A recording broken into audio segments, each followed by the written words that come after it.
Hello, my name is Matthew Calveley and I'm a forensic engineer, and this story is The Wizard's Apprentice.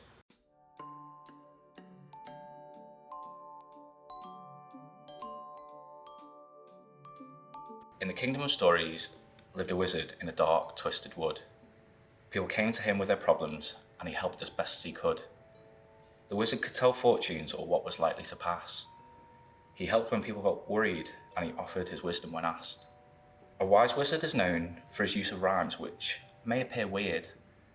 It's usually open-ended stuff, not practical or well-engineered. Need a prince? Kiss a frog. Need a bride? Cross a bog.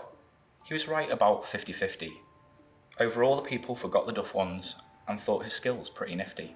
Now the wizard had a smart wee nephew who longed to work with his uncle. He wanted to use more practical words to bring sense when things got muddled. His nephew Ed enjoyed engineering, reading books, and fixing broke things. He understood construction materials, bits and bobs, wires, metals and springs.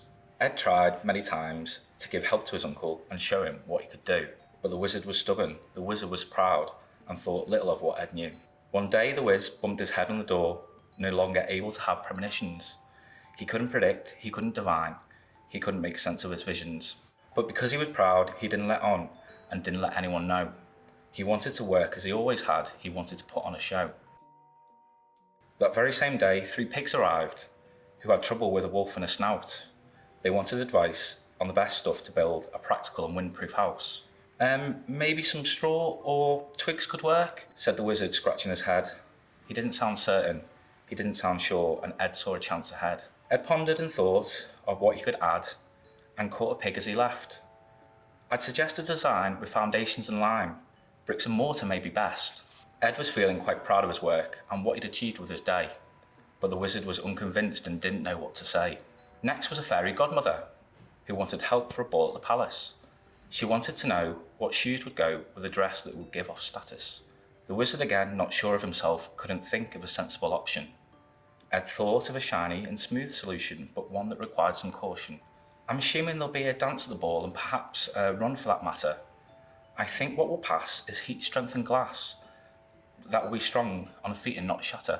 The house had worked, the shoes had worked, and the wizard couldn't acknowledge that Ed's excellent advice had helped him out and been based on practical knowledge. Nearby, a bridge had fallen many times, and the wizard knew that to fix a bridge and make it last was beyond what he could do. The wizard had said stuff like wood and clay and bricks may be best, that mortar and gold, silver and iron might be things to stand the test. The wizard felt sure Ed couldn't succeed, that there was no solution to give, that there was no material or plan for the bridge to provide a suitable fix. And so the day came of the final trial. I hope you're listening with anticipation. Ed paused, scratched his head, and said, if you check the original design calculations, I'd also check the structure of the metal, its strength and avoid corrosion. With paint and modern coatings, you can stop weathering and erosion. The wizard was mad. The wizard was sad. And then a little bit sorry. Wizarding visions were grand and all, but they won't fix a bridge in a hurry. And with that, the wizard turned to the boy with a smile on his face and said that there was a place for some fantastic advice from the young engineer called Ed.